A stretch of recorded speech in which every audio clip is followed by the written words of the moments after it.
ये खबर KR मंगलम university द्वारा प्रस्तुत की गई है। बीते कई दिनों से सोशल मीडिया पर एक नाम काफी तेजी से वायरल हो रहा है।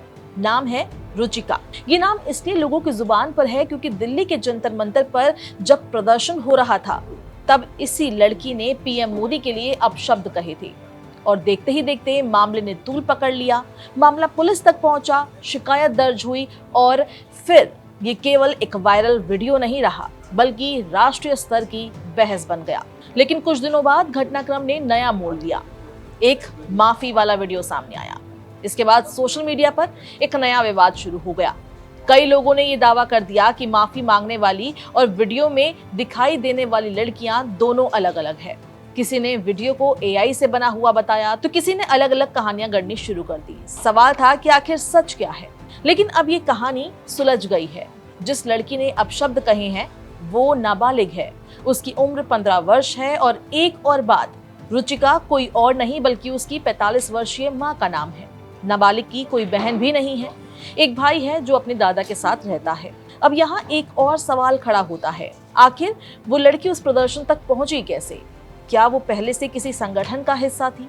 क्या उसे प्रदर्शन में शामिल होने के लिए बुलाया गया था या फिर कहानी कुछ और थी? परिवार की ओर से जो जानकारी सामने आई है और बाद में सार्वजनिक रूप से दिए गए जो बयान हैं, उनके अनुसार 1 अगस्त को उसका जन्मदिन था। वो नए कपड़े खरीदने की बात कहकर घर से निकली थी और बाद में दिल्ली के कनॉट प्लेस तक पहुंची थी।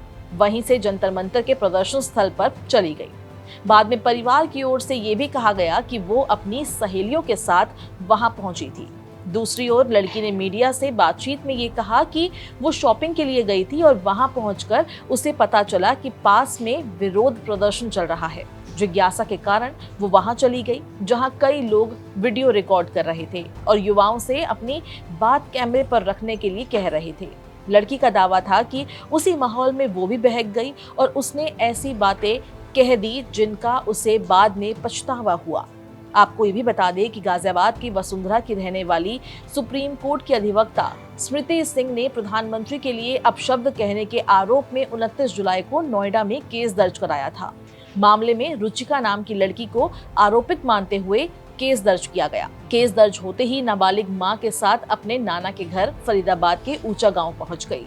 वहां परिवार वालों ने उसे फटकार लगाई तो फरीदाबाद शहर जाने की बात कहकर दोनों घर से निकल गई। वहीं प्रधानमंत्री से माफी मांगने का एक वीडियो बनाया।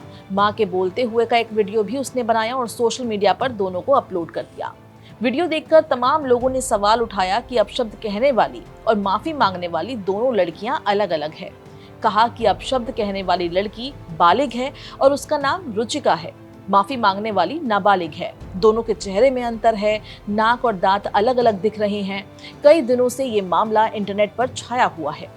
नाबालिग के माफी मांगने वाले वीडियो को AI जनरेटेड भी बताया गया। दैनिक जागरण ने इस मामले की पड़ताल की तो पता चला कि 2 अलग अलग लड़कियां नहीं बल्कि एक ही है।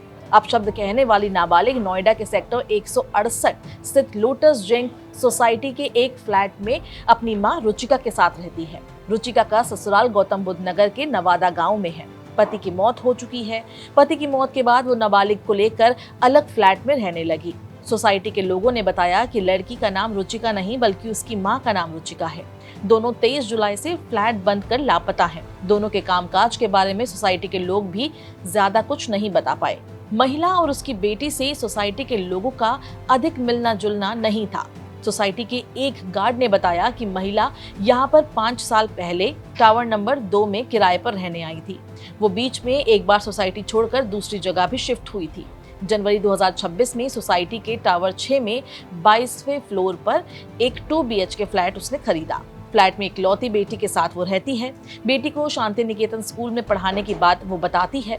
वहीं वर्तमान में बेटी पढ़ाई नहीं करती। सोसाइटी के गेट पर बच्चों को लेने आई एक महिला ने बताया कि उसने सुना था कि महिला बच्चों को ट्यूशन पढ़ाती है। वहीं नाबालिग के नाना फरीदाबाद के ऊंचा गांव में रहते हैं। उन्होंने बताया कि वो कपड़े खरीदने के लिए घर से गई थी। उसकी सहेलियों ने नाबालिग को जंतर मंतर बुला लिया और बाद में उसे अपनी गलती का एहसास हुआ। यहाँ आई तो उसको बहुत डांटा गया, फटकार लगाई गई। 2 दिन गांव में रुकने के बाद फरीदाबाद जाकर उसने वीडियो बनाकर प्रधानमंत्री नरेंद्र मोदी से माफी मांगी। मैं अभी मात्र 15 साल की हूँ। मैंने जो करा वो माफ़ी के लायक नहीं था। मैंने बहुत गंदी चीज़ें बोली है बट ये मेरी पहली और आखिरी गलती होगी। इसके बाद मैं ऐसा कुछ नहीं करूँगी और ना ही वो चीज़ मैंने कभी पोस्ट की थी। मैं पूरे देश से माफ़ी माँगती हूँ। मैं इतनी शर्मिंदा हूँ, मैं अपनी नज़रें भी नहीं उठा पा रही हूँ। मैं सबसे माफ़ी माँग रही हूँ, मुझे प्लीज़ माफ़ कर दीजिए, प्लीज़। इस बीच प्रधानमंत्री मोदी ने भी शुक्रवार को देर रात इंस्टाग्राम पर लाइव आकर युवाओं और खासकर जेन ज़ी को संबोधित किया। वीडियो में पीएम मोदी ने कहा कि जंतर मंतर पर प्रोटेस्ट के दौरान बच्चों द्वारा की गई बयानबाजी के लिए उन्हें माफ कर दिया जाएगा। पीएम ने कहा कि बचपन में गलतियां होती हैं और उन्हीं गलतियों से सीखने और सुधरने का अवसर भी मिलता है। प्रधानमंत्री मोदी ने अपने इंस्टाग्राम वीडियो में कहा, कुछ शरारती तत्वों ने ऐसी अभद्र भाषा का प्रयोग किया जो किसी भी सभ्य समाज को शोभा नहीं देती। प्रदर्शन के दौरान मुझे गालियां दी गई, मेरी स्वर्गीय माता को भी अपशब्द कहे गए। उन्होंने आगे कहा, मैं समाज के अंदर मौजूद आक्रोश को भली भांति समझ सकता हूँ। ये एक कल्चरल शॉक जैसा है कि हमारी बेटियां इस तरह की भाषा का इस्तेमाल कैसे कर सकती है। मैं उन बच्चों को माफ करना चाहता हूँ। कुछ शरारती बच्चों ने भद्दी भद्दी गालियां बोली, किसी भी सभ्य समाज को शोभा न दे ऐसे शब्दों का प्रयोग किया गया।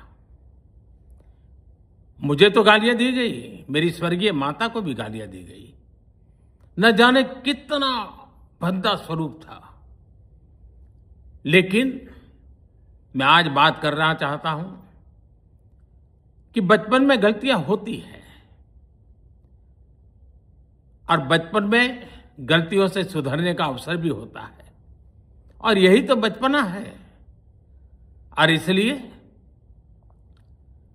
मैं समाज के अंदर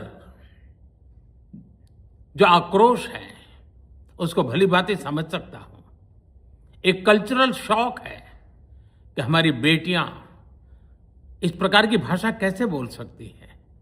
लेकिन समय है इन बच्चों को गले लगा करके राह दिखाने का।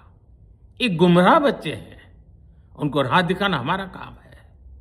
उनको सजा देना, अदालतों के चक्कर कटवाना, समाज में उनको प्रताड़ित करना, इससे हम परिस्थितियां नहीं बदल पाएंगे। मैं उन्हें माफ करना चाहता हूं। आपको ये भी बता दें कि दिल्ली पुलिस के मुताबिक नाबालिग पर अब तक कोई एफआईआर दर्ज नहीं की गई और ना ही आगे कोई एफआईआर दर्ज होगी। इस मामले में नोएडा पुलिस ने 0 एफआईआर दर्ज की थी, जिसे बाद में दिल्ली पुलिस को भेजा गया था। लेकिन दिल्ली पुलिस ने इस मामले को अब आगे ना बढ़ाने का फैसला लिया है, जिससे नाबालिग और उसके परिवार को एक बड़ी राहत मिली है।